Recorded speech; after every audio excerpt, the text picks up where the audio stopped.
Welcome to HackByte. This is episode 1 of our CompTIA A Plus 220-1202 series, and today we're tackling Objective 1.1, Mobile Device Hardware. From batteries to biometric scanners, these are the exact parts you'll need to recognize for the exam and real IT support jobs. Is your phone dying fast? A laptop randomly dropping Wi-Fi? Before you toss it, or your users do, there's a good chance it's a replaceable component. Let's break it down A Plus style. Here's what you're expected to know: batteries, keyboards, RAM, storage devices, wireless cards, antennas, biometric sensors, NFC modules, cameras, and microphones.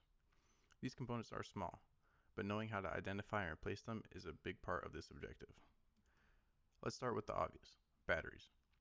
Phones usually have sealed-in batteries, but they can still be replaced with tools. Laptops often have external or internal batteries secured by screws or clips. Then there's keyboards, one of the most replaceable parts in IT.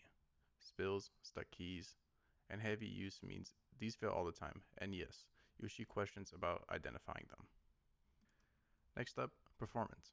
If a device is lagging, check RAM and storage. Laptops often use SO-DIMM RAM sticks and SATA or M.2 SSDs. Swapping a hard drive for an SSD is one of the easiest ways to boost speeds, and it shows up often in A+ practice exams. Wi-Fi problems? Might not be the router. Laptops use internal wireless cards, often mini PCIe or M.2 format. Connected to a tiny antenna, wires routed through the screen bezel. If these wires are damaged or disconnected, your connection is gone. Modern devices include fingerprint scanners and face unlock features. These biometric sensors are hardware-based and usually require re-enrollment if replaced. NFC modules used for tap-to-pay or badge access are often embedded, but you still need to know what they are and where they live. Camera not working, audio cutting out? Embedded webcams and microphones can get damaged from drops, liquid exposure, or internal disconnections. On laptops, they're often modular and replaceable with the right tools. To pass Objective 1.1, know these components cold, where they're located, how they fail, and whether if they're usually serviceable or soldered. This isn't just theory. This is real-world gear you'll be fixing in your first IT role.